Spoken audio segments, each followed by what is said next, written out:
I did 24 one-hour podcast episodes and published all of those in 24 hours. And immediately after publishing the 24th episode, Stephanie took me straight to the hospital where I spent the next 2 weeks and almost died. Guys, you're in for a treat today.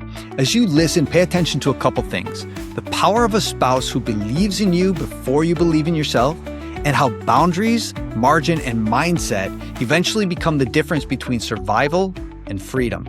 All right, let's dive in. Welcome to the Our Family Invest podcast, where we explore what happens when family, purpose, and entrepreneurship align. I'm Mike, a former Maui firefighter who reached financial freedom in just 5 years through real estate investing. And I'm Caroline, a Maui-based realtor here to educate, empower, and elevate my clients to make smart real estate moves, whether right here at home or through my nationwide network. Together, we're chasing our full potential as individuals, as a couple, and as a family. We're here to build a life that matters. And each week we share the stories of couples who inspire us to love harder, dream bigger, and grow bolder. So join us and let's learn, share, and grow together. All right, today I'm sitting down with Cliff and Stephanie Ravenscraft, a couple who started podcasting over 20 years ago before most people even knew what a podcast was.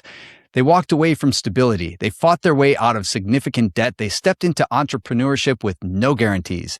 And they built it all side by side. Now, since then, they've helped tens of thousands launch podcasts and created a business around work that they genuinely love. Now, this story isn't about the success as much as it is navigating the unknowns together, working through difficult situations and staying aligned through all the challenges. Cliff, Stephanie, I'm excited to have you both here. But before we jump into the show, I want you to kind of brag on each other a little bit. So, Stephanie, what would you say if you had to introduce Cliff? And then Cliff, maybe you could follow that up by introducing the Stephanie that only you know. So my husband, Cliff, can conquer anything that he sets his mind to, and usually does. He asked me in 2005 if I would do a podcast with him. And at first I said no. Second, I said, okay, because I had done a Bible study that said, engage in a hobby that your husband is doing as a way of connection. And so I said yes, and we started podcasting together. But at that time, in the course of our marriage, I had seen so many hobbies come and go and come and go and come and go. So I'm like, okay, I've got like 2 months tops, and we're in and we're out. We got this. And he took a hobby and created a life for us. And we created a life for us. And his drive and dedication and commitment to making that happen and to making that work is all you need to know about who he is as a man. Nice. Cliff, how would you follow that up? Wow, thank you. So, Stephanie Ravenscraft, I am able to walk this planet with a bold confidence that I did not have in the early days. And it stems from the foundation of the confidence that Stephanie had in me when I didn't have it all in myself. So as she said, we started podcasting as a hobby in 2005. We were creating lots of shows, reaching lots of people around the world.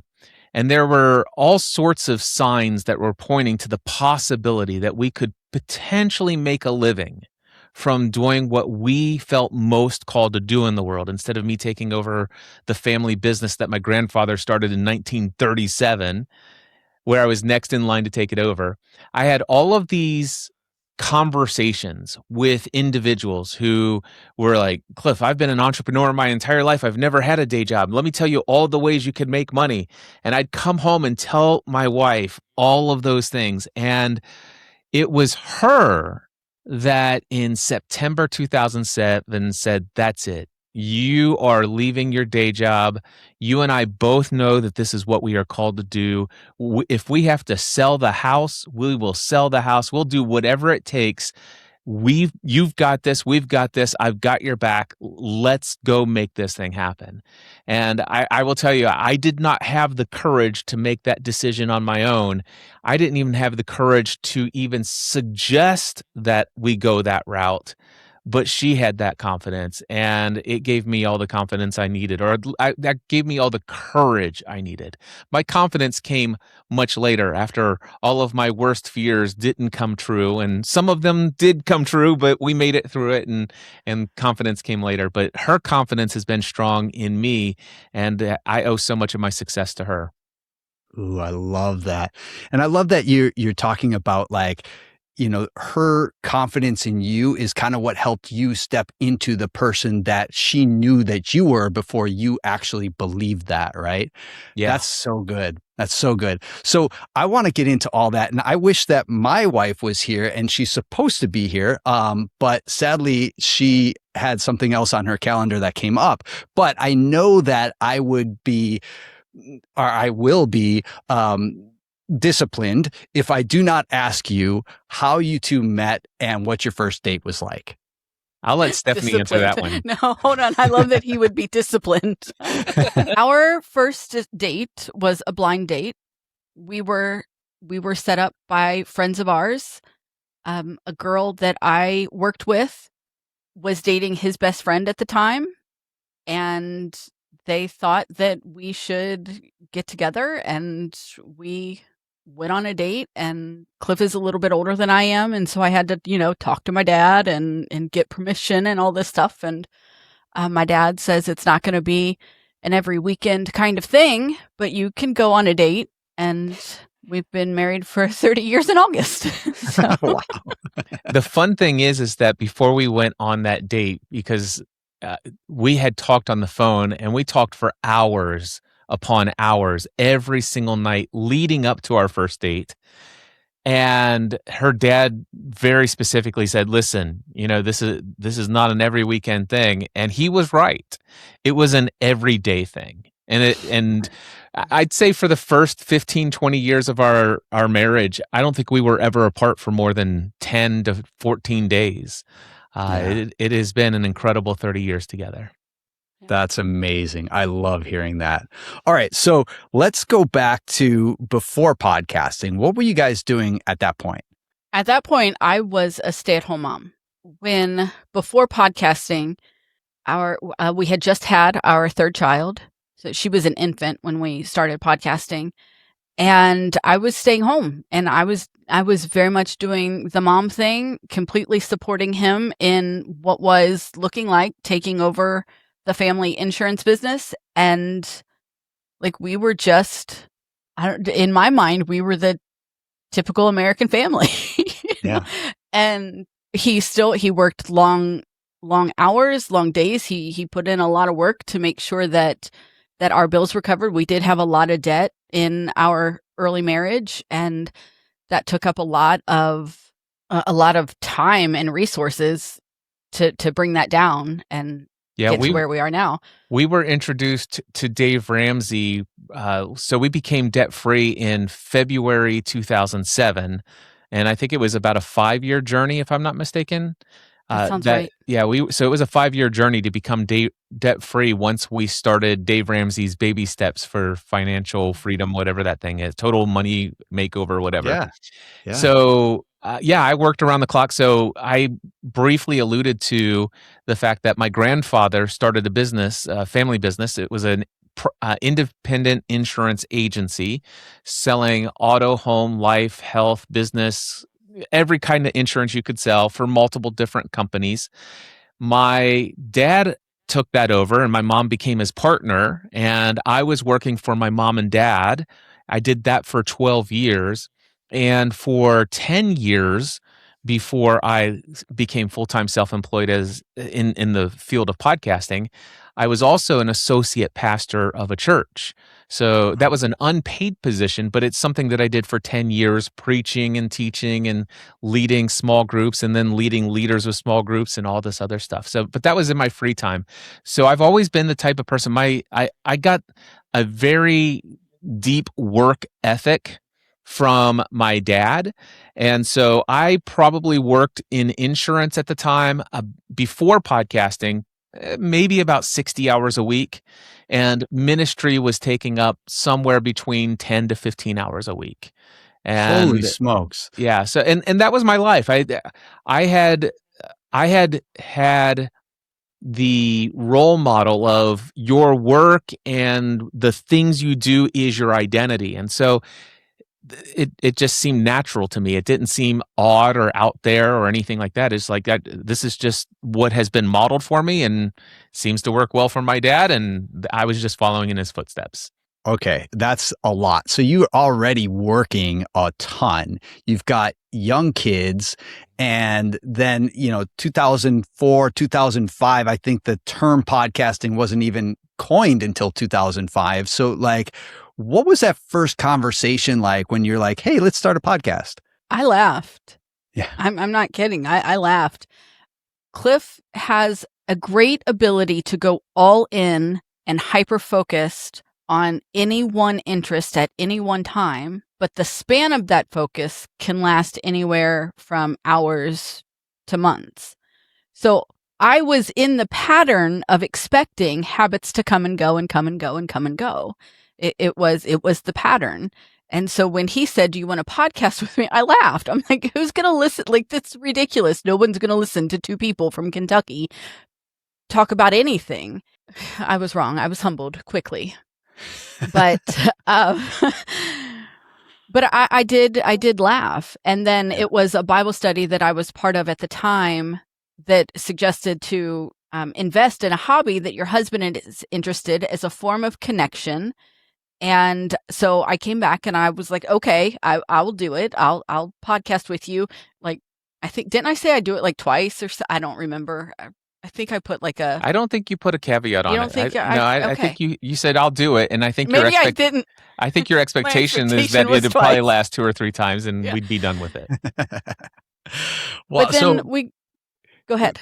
No, I was just going to ask Cliff like a follow up. Like, what were you trying to do then with podcasting? Like, what was your thought? So here's what happened from my perspective. I had already been blogging for 10 years at that point. I started my first blog in 1996 as hand-coded HTML files. And through, you figure a whole decade, this guy in Northern Kentucky is reaching about 300 people around the world. And I thought that was pretty significant. Another thing to know about me, that before I ever decided to go work for my mom and dad in the insurance agency, I told them that if I ever get an offer to do full-time ministry, to be a pastor of a church one day, you'd have to give me your blessing to leave the family business and go do that instead, no matter how much less money I would make. And that's an important part of this story because I've always had a heart for being of service and encouragement to others. And that plays such a vital role in understanding this entire journey. So, and it goes to answering your question, what was I thinking? What happened was I had been blogging all these years. My wife introduces me to this TV show, Lost. I didn't watch until the very final episode of the first season, and then I got hooked. And I'm like, okay, let's go back and watch this entire thing. She goes, okay, I'll watch the whole thing over again. Let's start from the beginning. And I began subscribing to podcasts devoted to the TV show Lost. There were already 5 of them out there. And they even had something called the Lost Podcast Network, where they all shared a Blogger account and syndicated each of their content into an RSS feed that came out of a Google Blogger account. So I was listening to 5 hours of content related to the TV show of Lost as a podcast. And I was taking everything that I learned and I was blogging about it. And one day I came up with a theory that was massive. I called it the Thomas theory. I won't go into all the boring details about it, but I know I was right and I have proof. But anyway, I went and took screen captures from different episodes, high definition. Like, I've got this entire theory. And I'm like, oh my gosh, I need to call Ryan and Jen Azawa and send them a 3.5-minute audio file telling them about my theory. And maybe they'll play my voice in their podcast, in their feedback section. And maybe some people will come and see that I actually did figure this out. So I recorded this MP3 audio file of me just sharing what my blog was about. Here's the evidence that I have. Come see the blog. Well, they actually played it. Their podcast had tens of thousands of subscribers, by the way. And I wake up the next morning and I turn my computer on. I pull up my blog. I wanted to see if there were any comments. And in big, bold print, it said, account suspended, bandwidth exceeded, contact billing department. And so I called the billing department and they say, you owe us thousands of dollars for overages on bandwidth. And I'm like, what are you talking about? I've never had more than 300 views on my thing in a month. They said, you served millions of views, and your photos, you had like 30 photos, and your photos are like 30 megabytes a piece. I'm like, well, they have to be high definition. You have to zoom in. And there's like, okay. They said, okay, first and foremost, we'll clear out your bill. We need to teach you how to compress your images. And all this other stuff. And you need to move off of shared hosting, and you need to have a virtual private service. I'm like, okay, so we work all this out. Turns out that one of the people who heard my voice from Ryan and Jen's podcast, The Transmission, was somebody who was a writer on staff at Entertainment Weekly, and EW.com heard my my voice in the show, went to my blog, was convinced I was right, and said, this guy has solved the entire mystery of Lost, and he's got the receipts. They didn't, I don't think that was a term back then, but essentially it was that. He's got the proof. And EW.com linked to me. And I will tell you, millions of people around the world were into this show as much as I was, or we were. And so that's how this all got started. And as a result of that, Ryan and Jen Azawa says, Cliff, we don't want to tell too many people this, but we're going to slowly wind down our show. But why don't you launch a podcast? We're getting so many people with such positive feedback to your 3.5. They're begging us to tell you to launch your own podcast. And so I went and created my very first podcast episode. I didn't think at the time. Remember, I told you I didn't have a lot of confidence that, this was anything for me. But my very first podcast episode was December of 2005. And I said, hey, my name's Cliff Ravenscraft. I'm in Northern Kentucky. I'm interested in 3 things these days: technology, faith, and the television show Lost. And there's already 5 podcasts devoted to the TV show Lost. So who am I? I get most of my information from them anyway.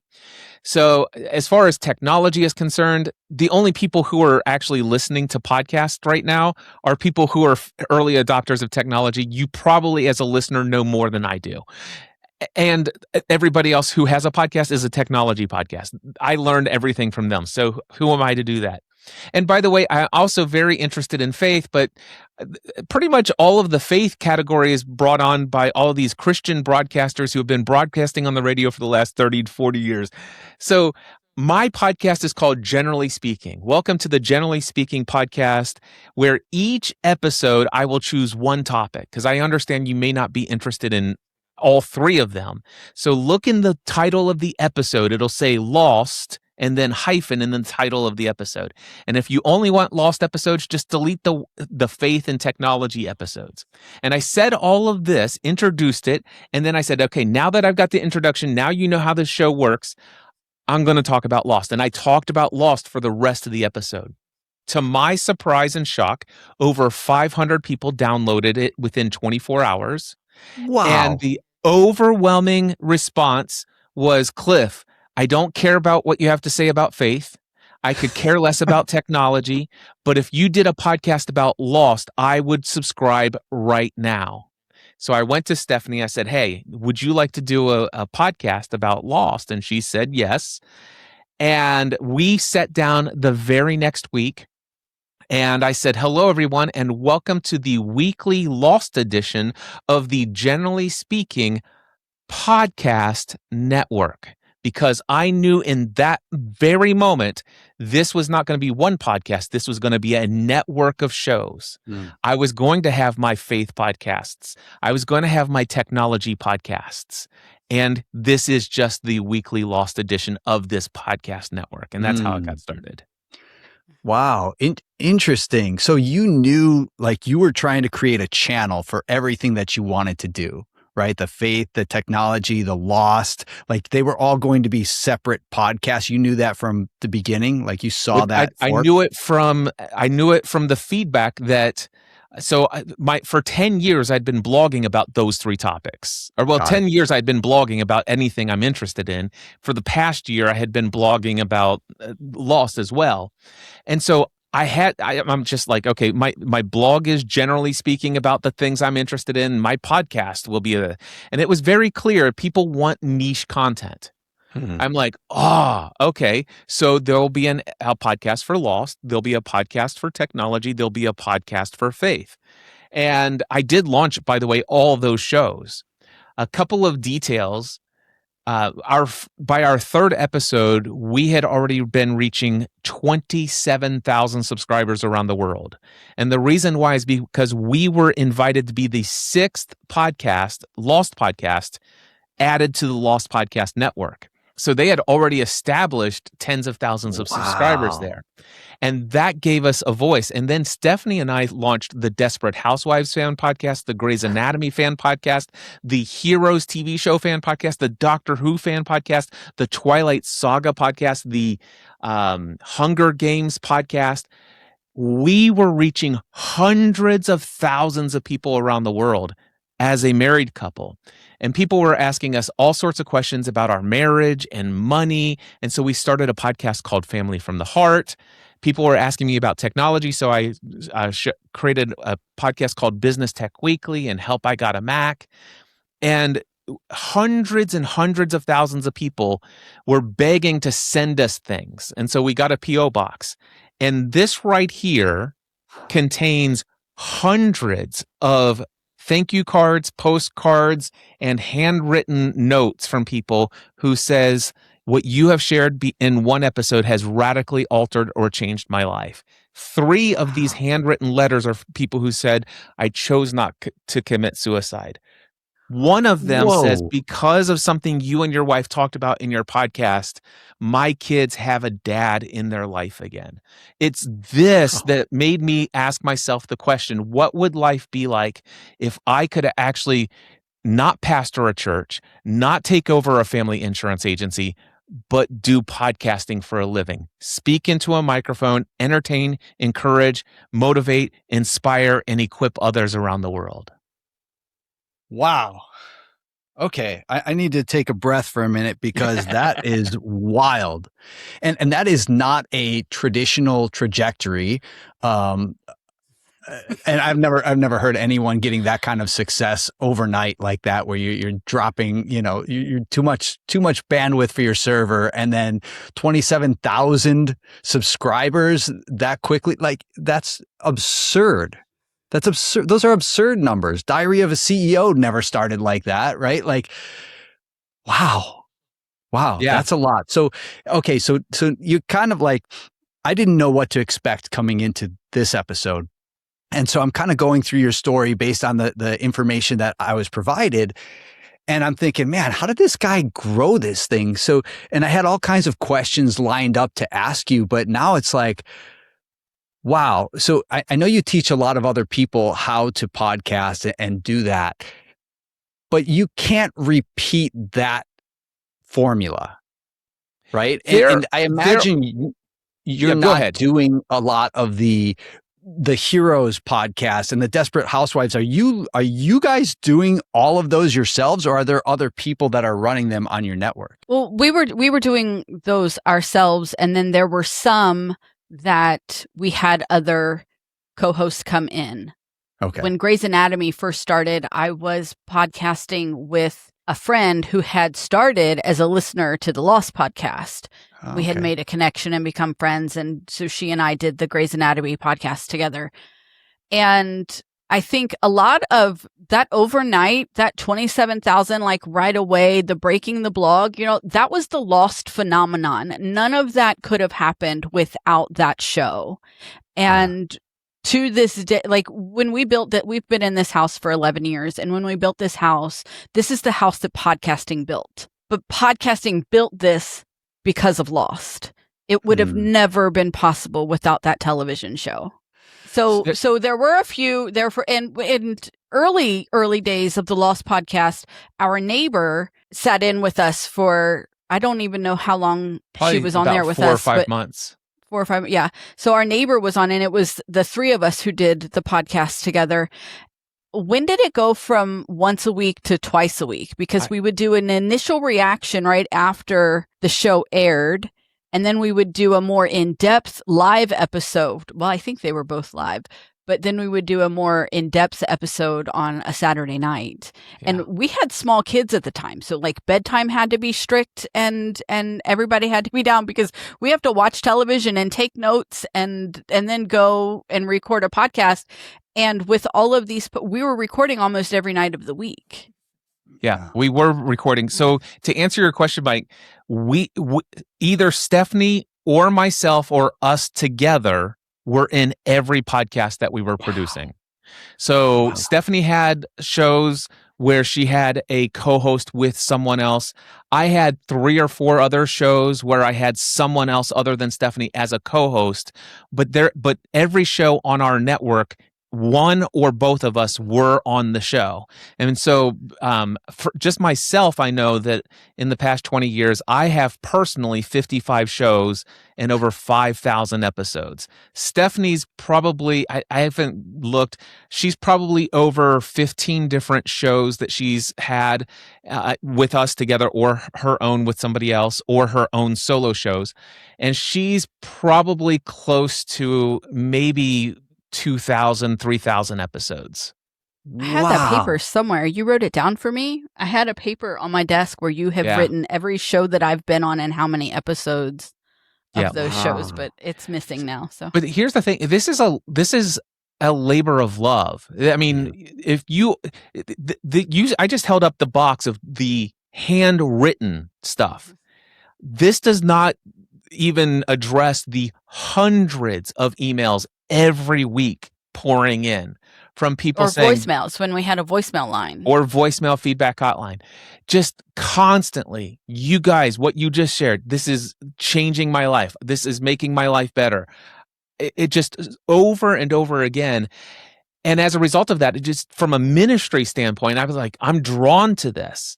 Sure. So within the first 18 months of podcasting, just myself alone, I'm putting in about 20 to 30 hours a week. I had gone down to no more than 40 hours a week at the insurance office, so that I could and also I was still doing ministry stuff until there's a unique story. I don't know if you want to go into that, and it'll be a fun story if you want to hear it. But there was a story about how I left the ministry side behind, the official institutional stuff. Yeah. But yeah, these were our shows. We were at one point, I was publishing, before I went full-time self-employed, I was publishing 7 to 15 podcast episodes a week, every single week. And some of those were daily podcasts. I had a podcast it was at the time called My Crazy Life. It later became Pursuing a Balanced Life, and then it became the Cliff Ravenscraft Show. But that show was daily for a very long time. And then I had the almost daily devotional. And then I had a bunch of weekly shows. Wow. That is incredible, because you've got the W-2, you got 3 small kids, you're putting out, I don't even know how many shows at once, right? And then half of these shows, or probably 90% of them, are based off of TV shows. So you got to watch the TV shows too. Like, where did you sleep? No. Okay. There's no time for that. Yeah. And Stephanie will tell you that she operated probably from about 6 months into our podcasting journey, and probably for about 18 months of the start of our business, she was like a widow. Yeah, I was definitely, I was operating as a single parent for a good 2 years. Wow. We were just going round the clock. I say that, Mike, and before you do a follow-on, I do want to say this. That's the way I view it. I feel like, oh my gosh. However, the most important thing is our marriage. As a father, I'm not contributing much. Single parent is very adequate to describe how Stephanie was caring for things, right? But at the same time, we had always been doing ministry together. we saw this as the evolution of our ministry together. And most importantly, Stephanie and I, during this entire season of life that I just told you, we're having more in-depth, meaningful conversation and connection behind a microphone, and even at the time, believe it or not, live on a camera, streaming to an audience around the world. We are more connected during that season of life than we ever were before this got started. Interesting. Wow, there's so much there, Cliff. Like, I mean, one part of me is like, oh, that's so sad. Like, you're not being the father that you can't get back those years, right? But at the same time, you're strengthening your relationship with Stephanie. I want to say something to that because it will buck the normal standard thing. Yeah. I wasn't that involved as a father, in that way that seems to be like, this is the way it should be done, blah, blah, blah. I wasn't that involved in a father before we started the podcasting thing. Before we started the podcasting thing, instead of working around the clock doing podcast related stuff outside of the day job and outside of ministry, before that, it was around the clock insurance related stuff and ministry. So really the kids never saw any change. And again, not that this is right, it's just modeled. I'll let Stephanie talk about her side in a minute, but I'll just say that from my side, when I was growing up, my mom and dad worked around the clock, and they weren't. I mean, I had so much alone time, free time, all the stuff. I'm at daycare, I'm over here with friends, and all this other stuff. They're working around the clock. So my dad wasn't consistently like, "Let me tuck you in, let me read you a story," or none of that. Yeah. He worked his butt off 60, 70, 80 hours a week. So to me, I am doing what a father does in my conditioning.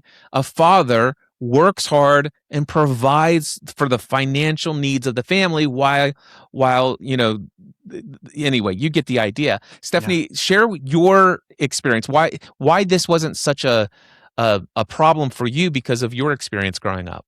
Because my experience growing up that's how it was. My dad left when it was dark, and he didn't come home until it was dark. I grew up on a farm, so there was farm work to be done. My grandparents worked the farm. My uncles worked on the farm, and cousins, and everybody. I did housework because I was a kid. And so I did stuff inside the house. But my dad had a blue collar job. He left at dark. He came home at dark. He had a side hustle that he could have taken entrepreneur and been amazing at it. But he grew up thinking you get paid, you have a job. And he had a loyalty to the company that he worked for. It was a family company. It was owned by his brother. And so he had a loyalty to that. And so he did the grind. He had his side hustle, and we had farm work that had to be done in any spare time. There was that's all you did. You work from the time you wake up until the time you crash. Yeah. And that's the point. So when we got married and I'm working around the clock, this Stephanie, to her, this was never a point of contention between us. This is her, it meets how her it's supposed to be. It met her expectation of how our relationship would be and how our parenting would be. It met my expectation. It certainly bucked up against the expectations of how a lot of other people view a father should be involved, but it just didn't seem odd to us at the time. Interesting. Wow. And when we first got married and when we had Megan, our oldest daughter, I worked as well. I never imagined that I would stay at home with our kids. And through circumstances that is a long story, I end up losing my job, and I'm like, well, now what? Because now I have an 18-month. Well, she was probably just like a year old, and I'm pregnant with my second child. Do I go get another job, or do we learn how to be a one-income house? And so we chose to learn how to be a one-income house. But I never intended to stay at home. Although I could now that they're all grown tell you that's what I was built to do. That's what I was made to do. I love that. So, okay. So you early on, you got a taste of like wild success with podcasting. Like we mentioned before, most people don't see that. And you've got all these things going on. You're up all the time. How did you decide to monetize this? And what was that path like? Yeah. So ironically, there was never any thought in my mind to ever monetize any of this. That the thought of monetizing never once crossed my mind. As far as I was concerned, this is a hobby and this is a ministry, and it's nothing more than that. Mm-hmm. However, we began doing things, and of course, I was doing things on the cheap. We were still working at that time. We didn't become debt-free until February 2007. So we're working aggressively towards paying down debt. So which means that when I started our podcasting efforts, we started on a budget. In fact, my very first podcast episode was recorded with a $35 headset with a plastic boom mic off to the side, and it wasn't even USB. That wasn't even a thing yet. It was 2 1/8-inch jacks that go into the speaker and mic jack on your laptop. And then I went and found some $50 condenser microphones, and they sounded awful, but it got our voice, it got everything out there. And people were commenting about the audio quality, and I'm like, you know what? We understand. We're saving up to do this. And somebody said, hey, you know what? How much are you thinking about spending on upgrading your equipment? And I said, well, I'm looking at this package over here. It's going to be a couple $100s. And she says, what's your address? And that's when I went and got my PO box, and she wrote us a check for the exact amount to go buy all of that equipment. And then that was the very first time money came in from this. Well, by the time some of our shows are hitting 60,000, 80,000 subscribers, all of a sudden we're getting Time Warner Cable, DirecTV, Expedia.com, and a bunch of other huge brands are saying, hey, we would like to insert ads into your podcast. We were doing live streaming before live streaming was a thing. We were doing it via Skype casting at first, and then Ustream.tv, and then we were using something called TalkShoe. And TalkShoe was one of those venture capital funded, or whatever you call it. They got their money rounds, and they're like, hey, we're going to build an entire thing around this. Cliff and Stephanie, eventually we're going to have advertisers, and we're going to split revenue and all this other stuff. But for right now, we'll pay you like $3,000 a month if you will host all of your shows on our servers and bring your live shows here. And I'm like, $3,000 a month? Yeah, wow. Please sign me up. And right. So then there was that. And then we had other people say, you know what, we would make donations if you created extra bonus content. So that was always out there. We had other companies wanting to sponsor our shows, not advertising, dropping ads. They wanted to be a long-term relationship sponsor. And the most exciting thing that happened for me was I would go to church and I would like talk about Lost, and then I'd talk about podcasting. Obviously, you seem really excited when I told you the response that I got initially from podcasting. Nobody in our hometown could care. They could care less about any of that. When they heard me talking, they heard Charlie Brown's teacher going wah wah wah wah wah, and they're like, Cliff, we're going to talk about sports again now, if you don't mind. And so what happened was, believe it or not, there were people back in, let's just say 2006, early 2007, and they're like, I want to create a podcast to help promote my personal brand or whatever. And they're spending about 6 hours a week trying to produce one 45-minute episode each week and struggling through the process. And here I am recording 7 to 15 episodes that are approximately an hour or more in length each and publishing them all. And it's no sweat. And they're like, how are you doing that? So I'd get on a call with them. And sometimes we talk for 45 minutes to an hour. Sometimes we talk for 2.5 hours. And at the end of they're like, you've got to let me pay you for this. I'm like, dude, I can't believe I just got to talk to somebody for 2.5 hours about podcasting. I feel like I should pay you for this. Wow. Yeah. That's how I felt about it, except for the fact that eventually there started to be this little thought that crossed my mind. I felt really guilty and ashamed about this thought. when it first crossed my mind. And that thought was this: what would life be like if I were able to do podcasting full time instead of taking over the family business and instead of ever becoming a pastor of a church one day? What would life be like if this was my ministry and this was how I made a living? And by this time that I'm asking this question, I'm already making $3,000 to $5,000 a month, and people are begging me to let them pay me to teach them what I know about podcasting. Because at this point, I've got thousands of hours invested.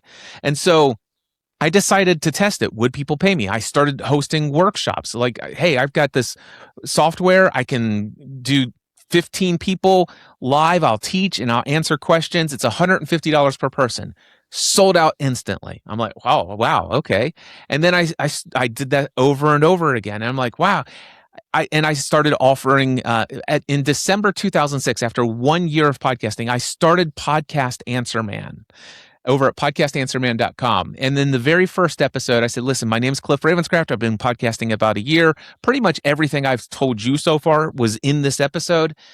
Listen, the name of the show is Podcast Answer Man. It's not because I have all of the answers, although I have a lot. I have a lot of experience. But here's what I can tell you. If I don't have the answer, you'll be hard-pressed to find somebody who's more passionate about podcasting than I am at this point. And I know how to get the answer to any question related to podcasting. So if you have those questions, here's a voicemail feedback hotline. You leave your voice in. I'll play your question in the show, and I will answer it. That's what I'm here for every week. And in that first episode, I said this phrase: wouldn't it be cool if one day, maybe 5-10 years down the road, I would be able to make a living as a podcast coach and consultant instead of taking over my family's business? Well, little did I know that 1 year after saying that statement in that first episode, that would become my reality. Wow. Why did it make you feel guilty? Because of a lot of things. I was taught growing up that for you to earn money, you had to work hard. And while it may sound like I worked hard creating so much content, I never worked a day related to creating podcast content. There was no work. There was no hardness to any of it. It was effortless. It was lots of energy, lots of time, zero effort, zero hardness, zero zero challenge, zero overwhelm, zero stress. It was just pure passion, love, joy.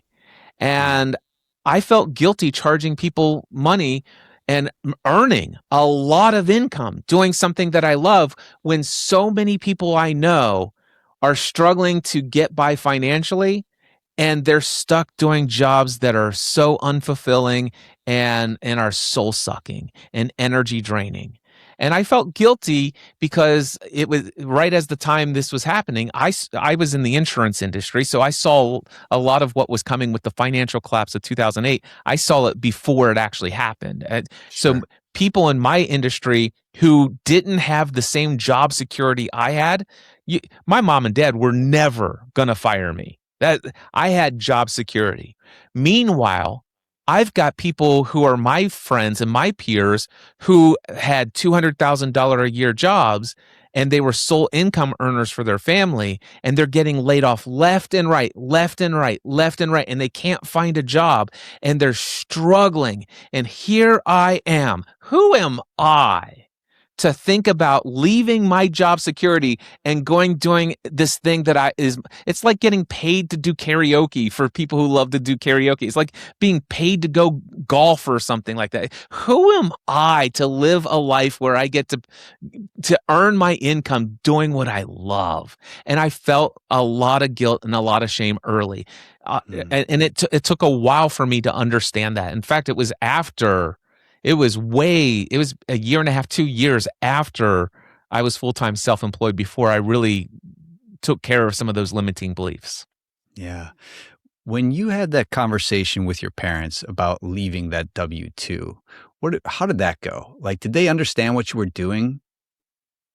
Stephanie, how many times have you heard the story? Do you want to give a shot at it? Because I want to give you some airtime as well. Yeah, I don't know that I know the entire story. I just know that I just remember that after you gave your 90-day notice, you start getting like really freaked out. Like, I don't know, like, what if this doesn't work? I don't actually have a plan to make money. I just know I'm starting this business.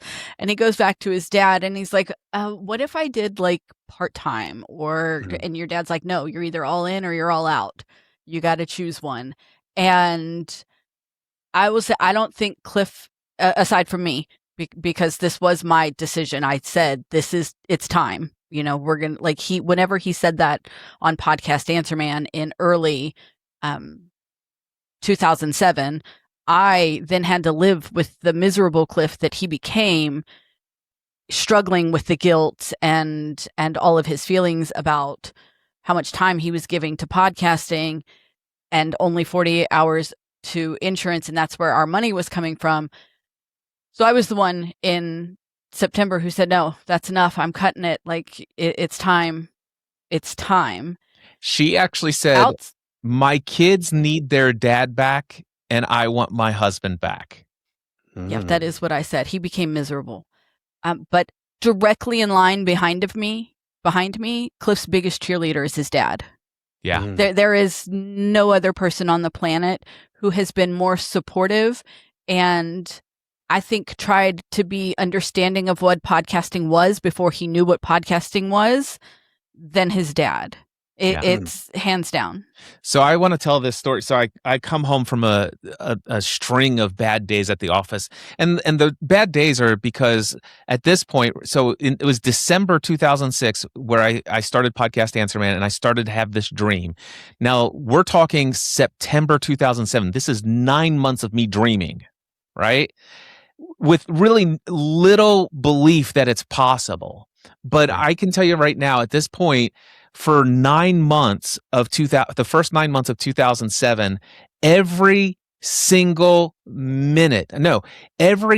second I was physically in the insurance office, it was a waste of my time.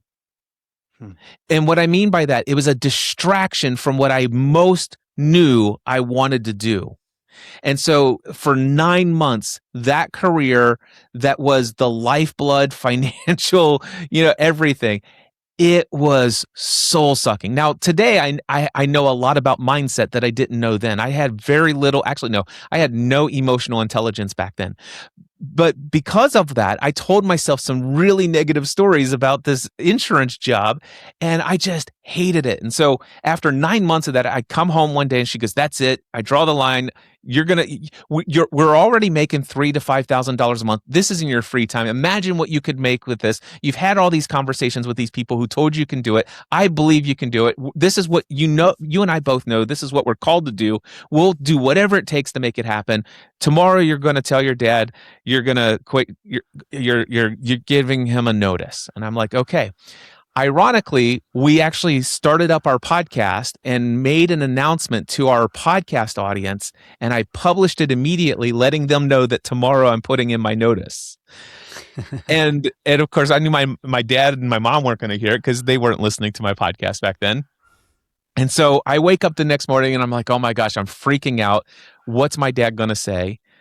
And I go in and I say, "Dad, I need to let you know that I'm putting in my notice. I want to do podcasting full time. I'm giving you 90 days. December 31st will be my final day." And I'm thinking, okay, I'm about ready to hear all the reasons this is the biggest mistake in the world. Do you know what's coming up financially? Do you see all these things and all this other? I'm prepared for him to talk sense into me, right? Mm-hmm. This is my mind. He goes, "I have been waiting for months for you to tell me you were ready to leave." He said to me, he says, "Cliff, you know how much money you could earn owning this agency when I retire?" And I'm like, "Yeah." He goes, "I want to tell you right now, you will never earn as much here as you will doing what you love. And you've got to go make that happen. Here's the thing. If you go and you put everything into it and it fails, you can always come back here. But I'm going to tell you right now, you will not come back here." Hey family, real quick. If you'd rather watch your content, head over to Our Family Invests on YouTube. You'll find this episode and all our episodes over there. Don't forget to like, subscribe, and share your takeaways in the comments. Now, back to the show. Wow. So, okay. I love that. Man, to have that kind of support from your dad, that means a lot. When you went home after that, how did you show up for your kids? I just probably just light and airy for the first probably week to 10 days. And then all of a sudden I'm sitting there watching television show with my wife because we've got podcast to record on it. And just out of nowhere, I'm like, I for the first time in my life, I feel what would be called depression, like despair. What have I done? And so for me, it didn't change how much I showed up for my kids during this season of life because, quite frankly, I was in my own head the entire time, and I felt like there's so much that needs to be done to figure out all the how do I set up a business, how do I do these things, and so how I showed up for my kids, that didn't change until probably late 2009 to in early 2010. That's when things really took off there in an incredibly powerful way. But what I will share with you is that I was an up and down roller coaster until finally the final week of December, a friend of mine says, why don't you just go ask your dad to let you work there a couple days a week, like Stephanie was just saying. And I said, Dad, I'll work here Monday, Wednesday, and Friday, and I'll do my business Tuesday, Thursday, and on the weekends. And he says, nope. You can't serve two masters. You're either going all in over there or you're going all in here. There is no halfway. He says, you make the decision. Let me know by the end of the day. I said, I don't need by the end of the day. I'm going to go do it. And I think you probably read my bio, but so what happened is we knew things were coming financially with the crisis of 2008. Well, a couple of the venture capital companies that were paying us a lot of money, so $3,000 a month instantly went away. Like he said, listen, we didn't get our next round of funding. We've ran out of money. We can't pay this. We never did get the advertisers. And now with all this stuff, we're having a hard time getting those. So I'm really sorry, Cliff. They gave me all these options to buy stock in the company if it ever sells and goes public one day. But he says, I'm sorry, man. So $3,000 a month went away. All of this other advertising went away, all this other stuff. And so while I was making $3,000 to $5,000 a month every single month, now I'm full-time self-employed and I'm down to $200 to $400 a month. And I don't know anything about owning a business. I don't know anything about all of this other stuff. And I worked around the clock for that first year. For 9 months, I never took a single day off. And after 9 months, I took Sunday off, but only by convincing myself that I'd work more hours the other 6 days of the week. By the end of the first year, my total net income, the business was profitable. The business on paper, the business paid for all of its expenses. It paid for health insurance for our family, but it did not pay me a paycheck for the first 9 months. And the last 3 months, I finally got a paycheck, and my net income for the first year of full-time self-employed was $11,000 income. Wow. And to top it off, I did a 24-hour nonstop marathon to celebrate the final day of our first year in business. I did 24 one-hour podcast episodes and published all of those in 24 hours. And immediately after publishing the 24th episode, Stephanie took me straight to the hospital where I spent the next 2 weeks and almost died. Wow. And what was the reason for the hospital? So the reason for the hospital was I weighed almost 300 pounds at the time. I basically woke up about 4 o'clock in the morning, went to the kitchen, got myself some breakfast, took it down to my office, worked until it was lunchtime, went upstairs, got myself a huge lunch, took it down to my office, ate there, went up, had dinner for about 30 to 45 minutes, and went back down to my office and worked until 2 o'clock in the morning, went to bed, got 2 hours of sleep, and got up at 4 o'clock the next morning and did it over and over and over again for the first 9 months without a single day off. Wow. After I got out of the hospital, I started doing the 10,000 steps a day. Mm-hmm. And when I started counting my steps, 1,000 steps like nearly killed me. It's like it was Really? incredible. And because I was wearing my pedometer every day, I was able to actually see the average number of steps that I got every day during that routine. I routinely got about 300 steps a day every day. That's Wow. the physical activity that I had. Wow. What did you see during this time, Stephanie? Like what kind of changes did you see in Cliff? Okay, I don't know that I remember.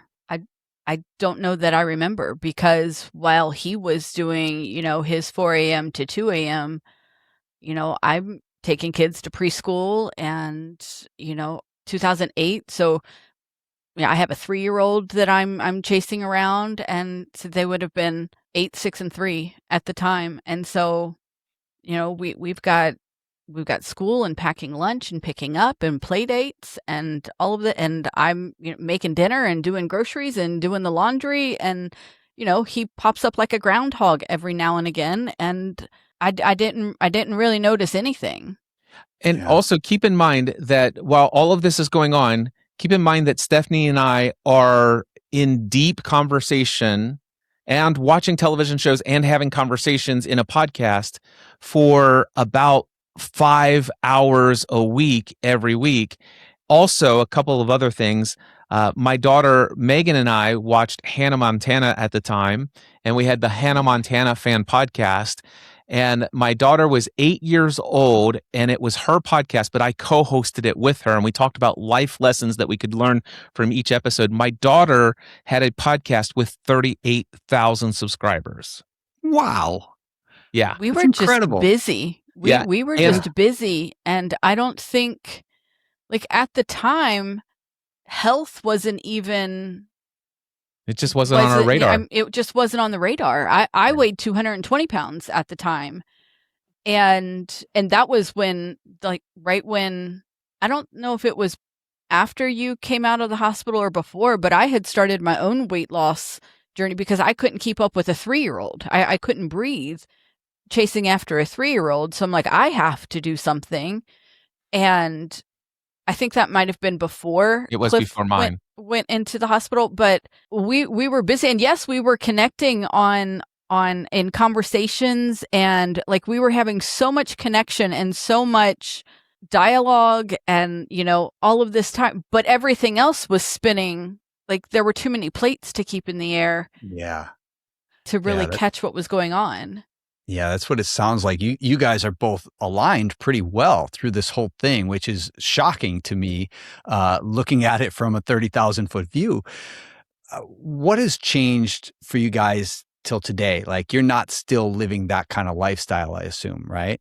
No, we learned boundaries, and we learned margin and balance.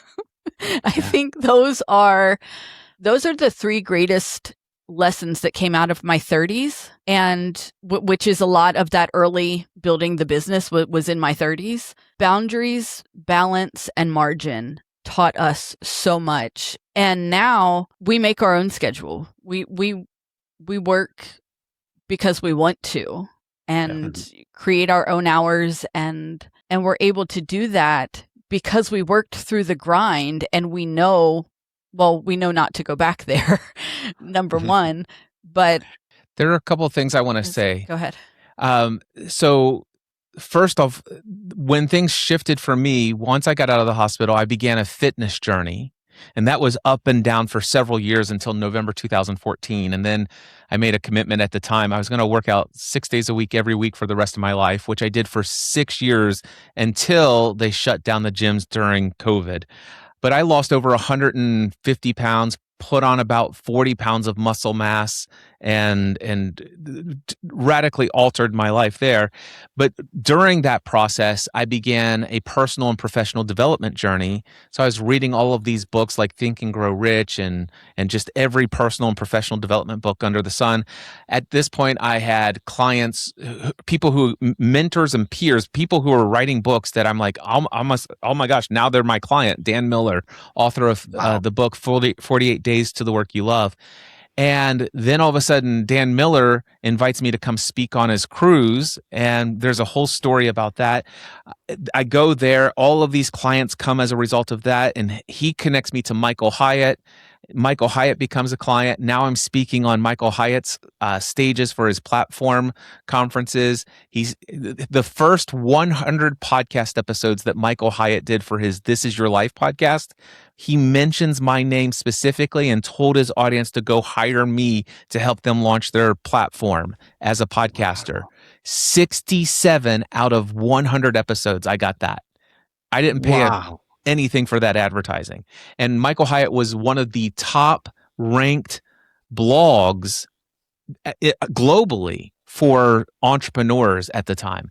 So I had all of this blessing. And then in October 2010, September of 2009, I helped Pat Flynn launch a podcast. And so he starts Smart Passive Income as a result of my coaching. And then I asked him, do you want to do a mastermind group with me? And so Pat Flynn and I started a mastermind group in October 2010, and we just met a couple of hours ago. We still meet today every single week for an hour. And we have other entrepreneurs who are at our level. And I will tell you right now, nothing has radically changed my life more than unceasing personal and professional growth, reading books that transform how I perceive myself and the world, and being in relationship in a powerful mastermind group relationship with other high service oriented, high level thinking, super positive mindset. And we're here to support each other every single week for an hour. It's the number one most important meeting on our calendar. And that right there, it's those things that have transformed everything. And to answer your question, there have been some ebbs and flows in our business, but at one point, it's always been myself and Stephanie. It's the two of us. This is our business. And eventually we got to the place where we're making so much from me teaching podcasting that we shut down pretty much all of our entertainment shows. And Stephanie and I still always carried on a couples podcast together throughout this entire journey. We still have one today. It's called Building a Life and Business Together. However, most of the income earning stuff that's been going on has been my podcast, coaching, and consulting, and we co-facilitate a paid mastermind group for entrepreneurs called the Next Level Mastermind. And so we got to the place where the year that we built this house, I got podcasting A to Z to where it was bringing in $40,000 to $60,000 a month every other month. And it took about 20 to 30 hours a week to do that. In November 2017, we shut that down. We started a personal and professional development conference called Free the Dream. We did that annually for a few years until COVID. We did in-person workshops, and we were leading high-level paid mastermind groups for those who are advanced entrepreneurs, established entrepreneurs. And I got to the place where I could easily make $250,000 to $750,000 a year, just my wife and myself, almost no overhead in our business, and it required no more than 15 to 20 hours a week. Incredible. That's a funny thing because, we had a guest on here before that was like, I had to get to the point where I had to choose, do I want one Costco or do I want 20,000 7-Elevens? Right. And the purpose of that conversation or that mindful thinking there is like, do I want something lean that I can grow and be in charge of, or do I want something that's so expansive that I need a whole bunch of overhead and workers and everything else for? And the fact that you can build something that can produce that much revenue with so little oversight, to me, that's the dream. Right? Yeah, so it's being lean enough that you can steer the ship anytime you want. So my peers Pat Flynn's only one, and there's some other names you would recognize in my mastermind group. My peers are all people who subscribe to the Scale and Grow, and I love them. They're super successful. They've done some amazing things, and we have some of the most fascinating conversations because we'll talk about 10x is easier, or the 100x, or whatever. 10x is easier than 2x. All these massive growth this, all this other stuff, and I've been tempted at times to pursue some of those things. And then just recently, I read the book, What is Your Dream by Simon Squibb. He's a great guy on TikTok and other platforms in his social media.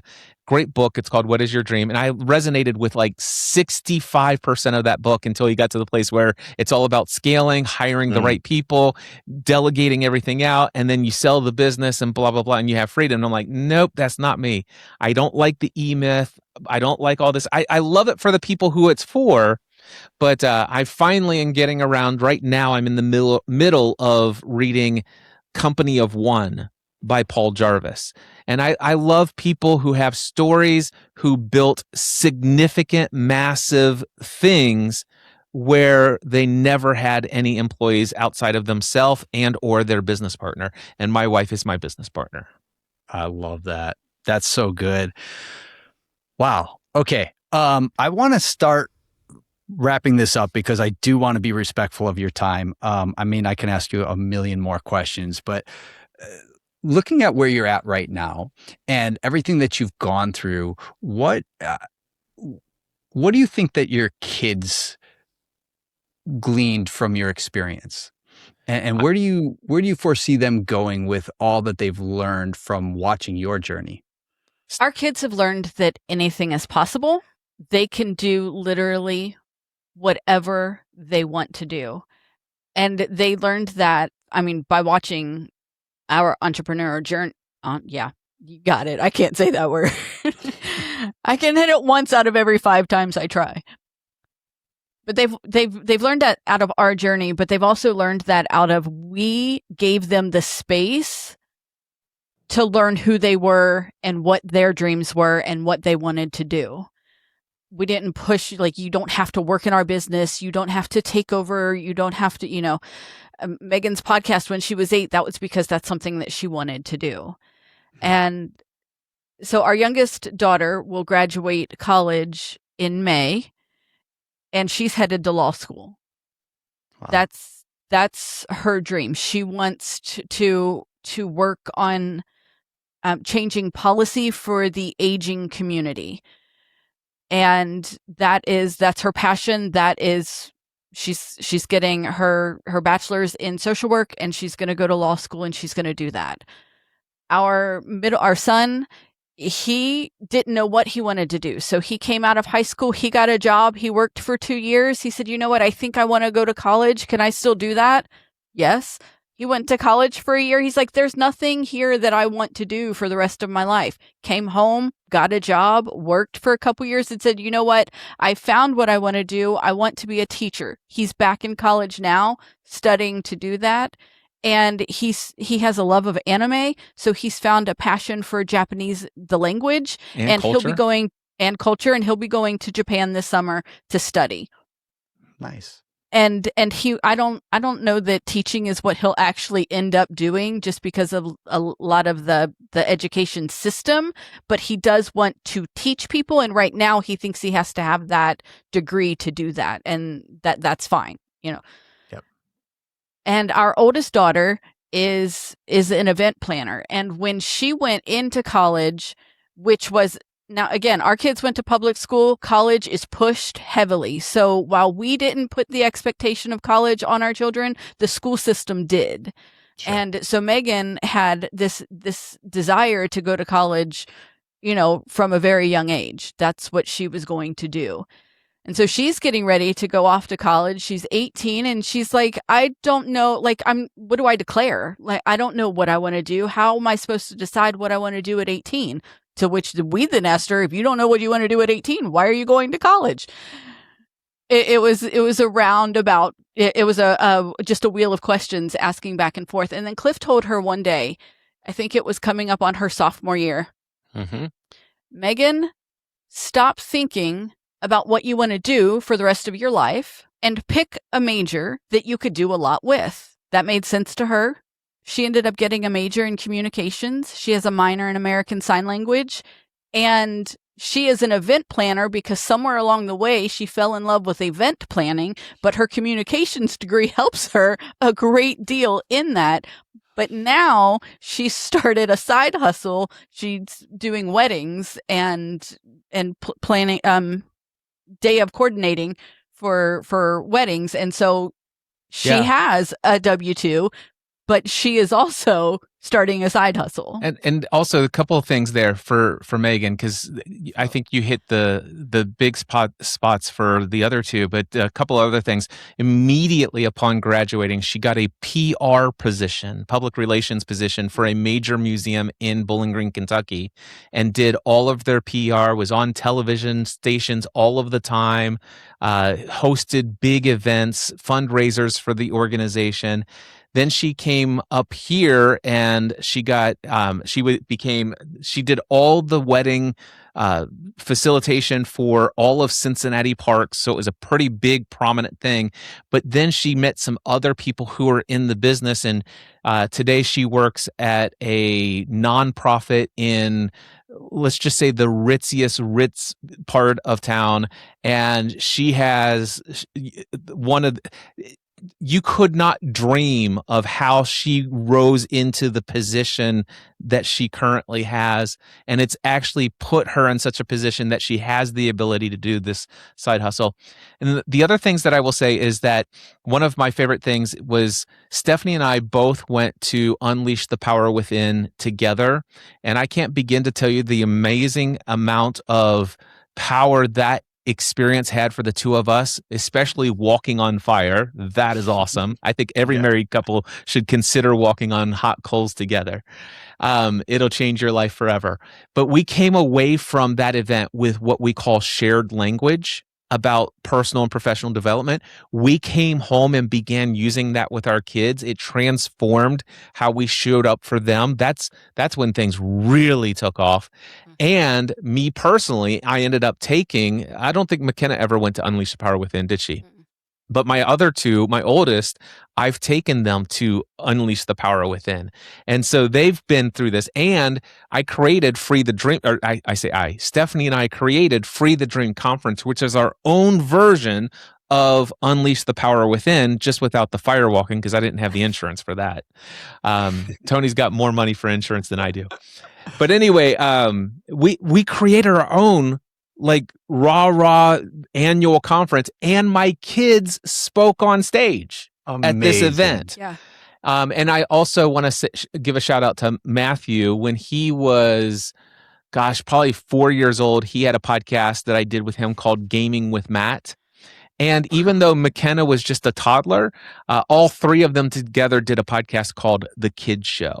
So, so they've had so much experience, and the biggest thing is they've seen all of the things that we've been able to do, and our lives have been very blessed and very privileged as a result of sowing the seeds into relationships and serving people throughout the years, and all of this other stuff. So much harvest came later. And they recognize that, and they understand that things don't just come easy. That you may have to go through some challenging, hard seasons of leanness, and they experienced a lot of the leanness. But they're very much aware of how privileged their lives were in their young adult years before they left the house. Well, if you ask them, they don't remember. They don't remember the lean years. Times the way that we do. They don't feel like they were ever couldn't have something or didn't have enough, or they weren't aware that sometimes financially we were struggling. And that also shocking to me, I did not realize this, but as far as my kids are concerned, they never felt like I wasn't there. You were always in the basement. I was in their mind. You were always in the basement. Here all the time. And by the way, they did come in a lot, right? So in many ways, while looking back, I see how distracted I was and how much more I could have been involved. Although I did the best I could with what I had to work with at the time, but still, in their minds, they're like, "Man, Dad was always there." It's only in hindsight that I realize it's like I never missed a school activity, an awards banquet, or a career day. My kids loved it when Dad came and said, "My dad's a podcaster," and they're like, "What's a podcast?" The first time Cliff was in the newspaper, Megan went into school the next day and her teacher had put the newspaper on her desk, and she's like, it's just at the time, what was she, maybe 9 or 10? And she's like, it's just a hobby. Like, I don't understand why he's in the paper, even though at that point it wasn't just a hobby anymore. There were two things our kids experienced. One time we were on a road trip to Florida for either Disney cruise or a Disney World experience, or a combination of both. I think it was the Disney cruise. But anyway, we're driving and we pull off on a rest area in southern Tennessee. And we decide to have lunch. We packed our lunch, and another family came over and says, "Are you Cliff and Stephanie Ravenscraft?" No and way. My kids are like, "Oh my gosh!" And I was like, "We were just listening to your Lost podcast in the car," and I'm like, "Well, I still hear Cliff and Stephanie talking, and here you guys are here." So my kids are like, they're like, "Oh, Dad's never going to let this one go," and they're like, "Okay, Dad, don't let your head get big." Anyway, we're on a family trip in Europe. We had just taken the train under the tunnel, under the English Channel from England to the Paris station. And we're walking as a family of 5 through this Paris train station. And all of a sudden, this woman named Wendy comes up, "Cliff Ravenscraft. Oh my gosh, Cliff Ravenscraft." And it's like, my kids, this is ridiculous. And the kids are like, we're in France. Like, how does this happen in France? But what I'm getting at is my kids have been exposed to just how endless the possibilities are of what can happen. They've also seen how you have to, the ways that we have grown, and very much how I have grown to be able to relate to all of that. And they've picked up so many valuable life lessons that I was never exposed to. And so to answer your question, it's had a really powerful, positive, profound impact on their lives. And my kids are doing some amazing things in this world as a result of our journey as a family through podcasting. I love that. Yeah. I love that.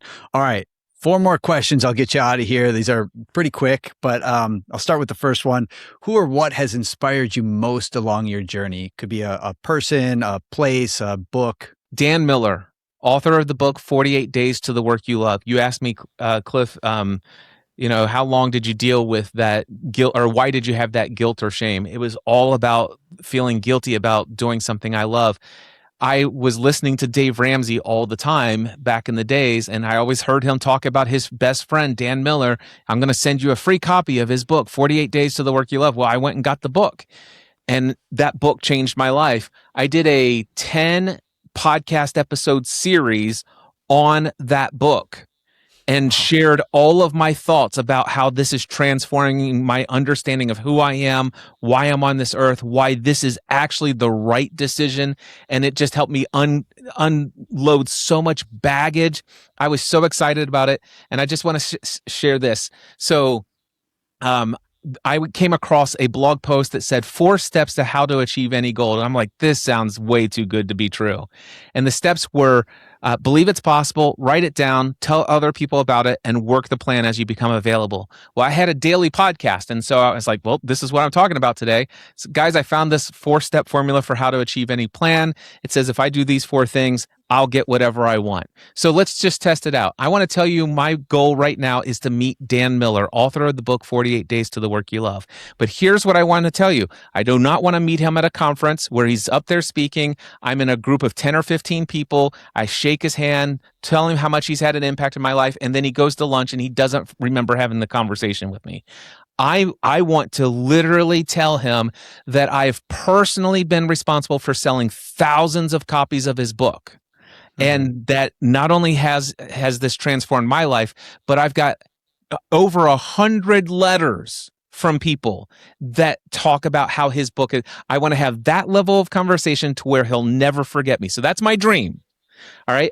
I have no idea how this will ever be possible, but do I believe it's possible? The answer is yes. Have I written it down? Yes, I did. Before I started this podcast episode, I went in my journal, I wrote it down.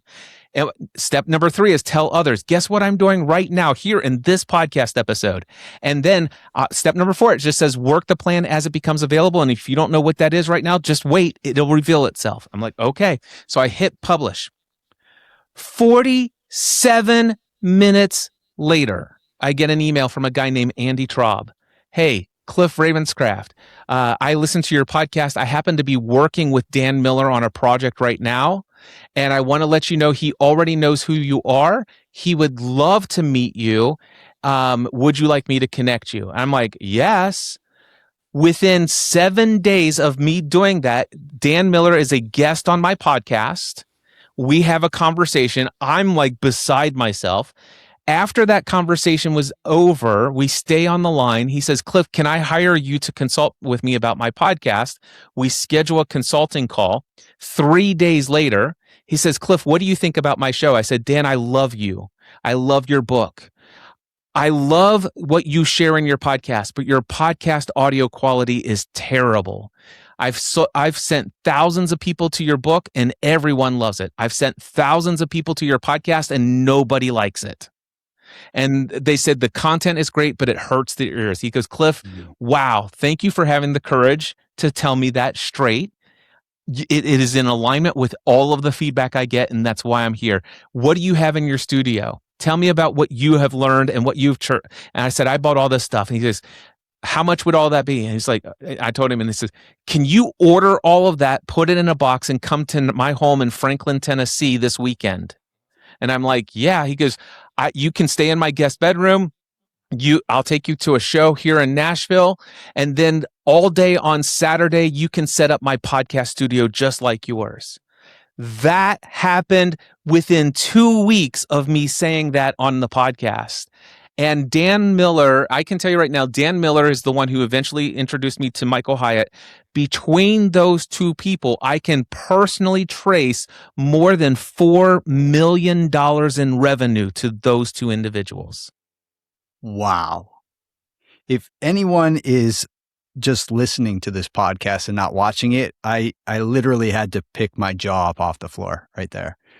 That is such great testimony to the 4 steps. And I think everyone needs to rewind that and listen to it over and over and implement it into their daily lives.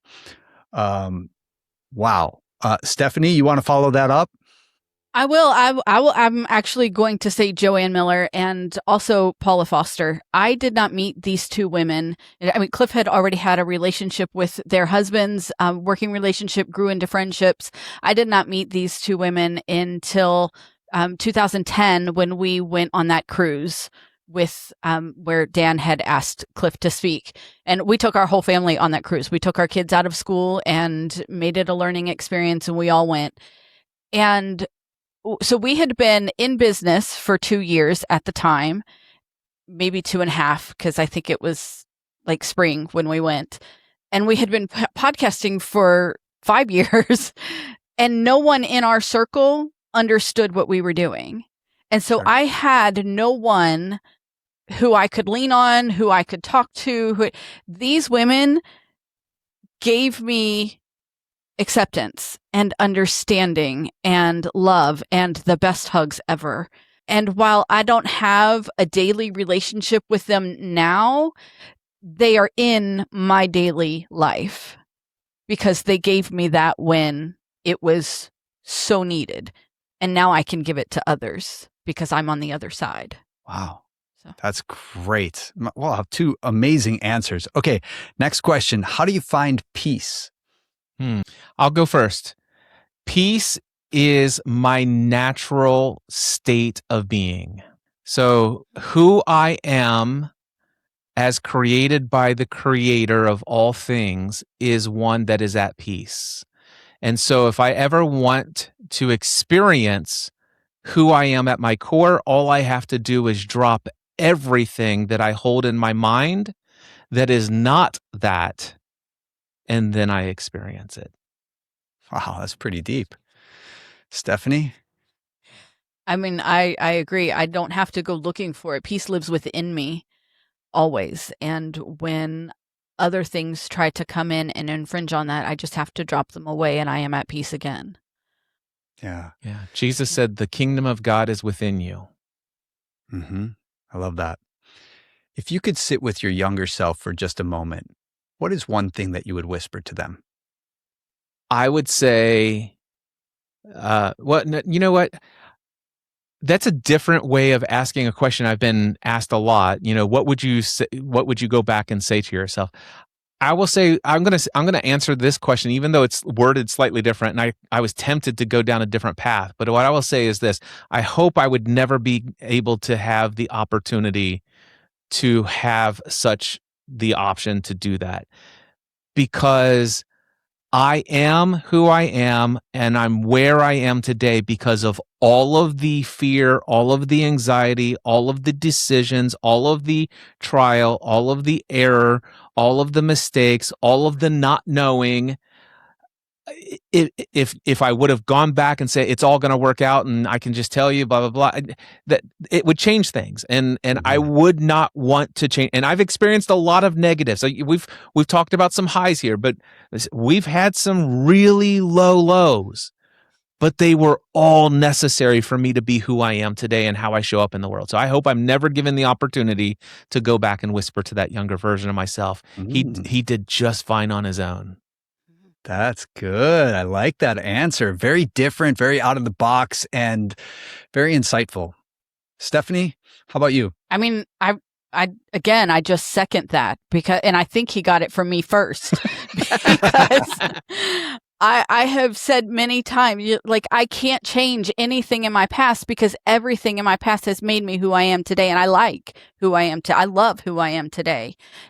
And she has the ability to help people where I was 20 years ago become who they want to be today. Like, I can't do any of that without all of the judgment and the uncertainty and the fear and, all of the things that Cliff just named. I can't be who I am today without having experienced all of that.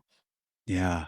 So, wow. I'm going to have to think about this one for a while because I haven't heard anyone else have an answer like that before. And it's really profound. I really like that a lot. Guys, what is something that you've learned recently that made you stop and breathe and see life a little differently? Go ahead, Stephanie.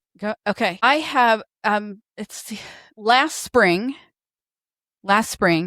So there's a window right here. You can see the sun has moved through the whole time we've been talking. So there's a window right here on the side of my desk, and the blinds on this window stay up so my dog can see outside. And I'm sitting here working one day last spring, and I look out, and at the corner of our house, there is a deer and her baby, and the baby is nursing. And it was the most beautiful thing. And they visit me every once in a while now. I watched them all last summer and into the fall, watched those babies grow up, and they're coming, and still they were here in the snow a couple of weeks ago. And it is the moment, it is a reminder that important moments can happen all the time. You just have to be moving slow enough to catch them. And because so much of our early, I mean, I told you that, like, we were moving so fast. There were things that we didn't see, things that we didn't catch, and trying to keep all of our plates in the air. We couldn't add any more. We couldn't see anymore. But taking the time to slow down and to notice the things around you, you can catch true beauty. Yeah. And that was a true beauty moment for me. It was just a reminder to slow down, pay attention, and look at what's around me, because it's majestic and magnificent everywhere you turn. So good. So something recently that has come up that's been very profound. I use it all the time with my clients today. The most important story you will ever hear is the story you tell yourself about yourself. And how that has shifted things for me just recently. 8 years ago, I shut 100% of everything that was related to teaching people the technical aspects of podcasting down. And I divorced myself from my podcast Answer Man brand. And I wanted to be known instead, when people talk about me, I want people to know me as a business strategy and mindset coach instead. And so I even created a different jingle. I have this jingle that's podcast Answer Man. And so I even created the alternate version, which is Mindset Answer Man.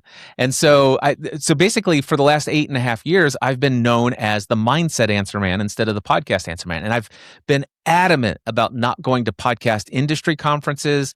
I rose to the top of that industry. I helped lead conferences. I helped bring this industry in many ways to what it is today. Trained more than 40,000 people around the world how to podcast. But I told myself this story that I'm spending way too much time answering people's technical questions related to what cable do I need? How do I solve this buzzing sound in the audio of my podcast? And I want to speak to people on a much deeper level. I want to get to that heart and soul level conversation, those limiting beliefs that are keeping them from pursuing what they feel most called to do in the world. And I had this opportunity to work with these people who are being called to the entrepreneurial path, aspiring entrepreneurs, early stage entrepreneurs, and established entrepreneurs. I want to go create this Free the Dream conference, these mastermind groups, these workshops to enable and equip these people to fully embrace this path and this journey, but not be alone through the process. So, and it was a very successful transition. I had built such a large thing. Everything in my world shifted when COVID hit, as did everyone's. Now, for me, it was great for a while because we were having our highest months ever because everybody is trying to figure out, oh my gosh, what do I do? And a lot of people like, Cliff, I want in your mastermind group. I want your coaching. And that was great for the 2.5 years after the COVID happened. But the thing is right before COVID, the 2 or 3 years before COVID, I was speaking 15 times a year on stages. And I use something called the Prosperous Coach Method for creating clients. And I was meeting people all the time, and it just had this pipeline full. And I still benefited from all of the years from Podcast Answer Man. But slowly, all of that came, pretty much it got to the place where everybody who was in the pipeline, who was going to become a client, had pretty much already become a client. A couple would still trickle in here and there. And it just occurred to me, I was watching a Facebook ad, and I came across the PodTrack P4 Next, a $179 device, and I'm like, there's no way this could be good. I got it without even thinking. I turned on a camera, did a live stream. All of a sudden, people are asking me technical questions. One of them was a guy from New Zealand who paid for an all-expensive paid trip for me to come keynote his conference back in 2015. And he's like, Cliff, how is that different than the original? And do you recommend those of us who have the original upgrade? And I'm like, well, I don't have the original, but this is Paul Spain. He paid me lots of money to come to speak at his event. He gave me 10 days, all expenses paid. I mean, I'm going to answer this question for Paul. Now, in my mind, if I go back to 2017 when I shut things down, I'm prepared to spend the next 4 to 6 hours getting the original PDF manual, this PDF manual, and going through every line and finding out what's different and giving him a weighted graph, in my opinion, on whether or not I recommend he upgrade. Well, without even thinking, I do what anybody does today. I went into ChatGPT and said, hey, I just did a review of this device. Here's the video. Here's the transcript. Here's Paul. Here's who he is. This is why I want to give him the most thorough answer possible. This is the level I want to do it. I want you to do deep research, get the original manual, go over and compare it to this manual, and I want you to show me your work so I can check everything. 2.5 minutes later, I have what would be printed out on paper, a 7-page response to that question. I then went over to Notion and pasted it in there and edited it to make sure it was all right, copied it all, and I hit reply, and I hit Paul, comma, and hit paste. The longest Facebook comment response I'd ever given anyone in my life. And then 40 other people asked the same question on Facebook and on Twitter and on YouTube. And I'm just copy paste. And people are like, who spends that much time answering this? How's this any different than the original? Boom, 8-page document or whatever. And all of a sudden I'm telling this in the Green Room Mastermind, my mastermind group with Pat Flynn and some other guys. And I'm like, as I'm telling you guys this, I just realized something. If I would have had ChatGPT or large language model AI tools and Notion as a knowledge database back in 2007, I would have never shut down Podcast Answer Man. I can answer questions in a breeze because I have the experience to know whether or not it's right or wrong. Right. That gives me that unique thing. Sure, anybody could go ask ChatGPT, but they don't know when it's making stuff up. I do. Yeah. Oh my gosh. And they said, Cliff, when's Podcast Answer Man coming back? I said, well, I'm getting ready to celebrate my 20th anniversary of podcasting in December. I'll announce the return. And so I brought back Podcast Answer Man. And since then, I think I'm going to have to bring back my podcasting A to Z course where I'm going to teach people, but I have to update all of these tutorials and all this other stuff. And I never got really around to doing that, but it occurred to me, it's like, wait a second. Most all these people who know me and are referring to me, they already have a podcast. And those who want a podcast, I don't have to teach them how to podcast. I already taught all the people who are teaching people how to podcast. I'll just refer them to them, but I'll jump on a call, have a conversation. Let's talk business strategy around it. Let's talk about what your message is. Let's give you a real picture of success, and I'll serve you. And maybe some of those people will become members of my mastermind group or the other things that I do. And I'm like, oh my gosh. And so all of that to say, I have turned on the top of funnel. All of these people have said, Cliff, I'm so glad you brought back Podcast Answer Man. For the last 8.5 years, I have not known how I could send people to you like I used to. But now it's very clear. Cliff Ravenscraft, he's the podcast guy. And it doesn't mean that I have to help them launch their podcast. It just means that I'm the person who, if anything comes up related to podcast, have a conversation with Cliff. And it's just turned on a flow of top of funnel that has just been waiting to come. And I've avoided it for 8.5 years because of the story I told myself about that brand. So there you go. The most important story you will ever hear is the story you tell yourself about yourself. I like it. Cliff, Stephanie, thank you guys so much for coming on today. If the audience wants to find you, what's the best place for them to do that? Free the Dream Conference is what we did together. It is the biggest thing. I would encourage you to go to mindsetanswerman.com/free. Mindsetanswerman.com/free. You will get my 1 hour opening keynote address to the Free the Dream Conference called All Beliefs Have Consequences. Guaranteed to transform your life. I promise you, you'll never be the same. All of your excuses will disappear after watching this 1 hour talk. It's a guarantee. In fact, no matter what, if at any point after getting access to it, you unsubscribe to the email, it'll be perfectly fine. But I look forward to hearing from you because I get some amazing testimonials. And here's what I want you to know. You're going to get an email follow-up that'll suggest that you can buy the full course for $197. Do not buy that course. Instead, say that you heard about me on the Our Family Invests podcast. Send me an email. In fact, you're going to get an email that says, did you get what you were promised? Just hit reply on that email. Say, Cliff, I heard about you on Our Family podcast. I'd like the free course, and I will send it to you for free. Amazing. That's so good. Guys, thank you so much. This has really been one of my favorite episodes. Amazing. I wish my wife was here. She will definitely be listening to it again and again and again. You guys are fantastic. Have an amazing day. Thank you. You too. Many blessings. Whoa. I am still on a high from this one. I think what stuck with me from Cliff and Stephanie is how aligned they were as a couple, even as they were grinding through 22-hour days and their health was deteriorating.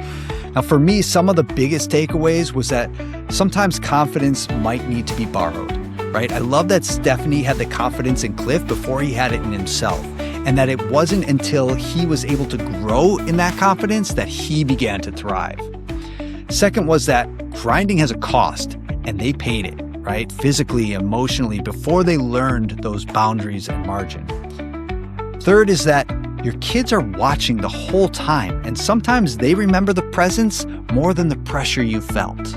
And then one more thing that Cliff said that I really like is the most important story you'll ever hear is the story you tell yourself about yourself. Guys, if you got something from this, share it with your spouse or a friend who you think might resonate with it. Thank you so much. Really appreciate you. We'll see you on the next one.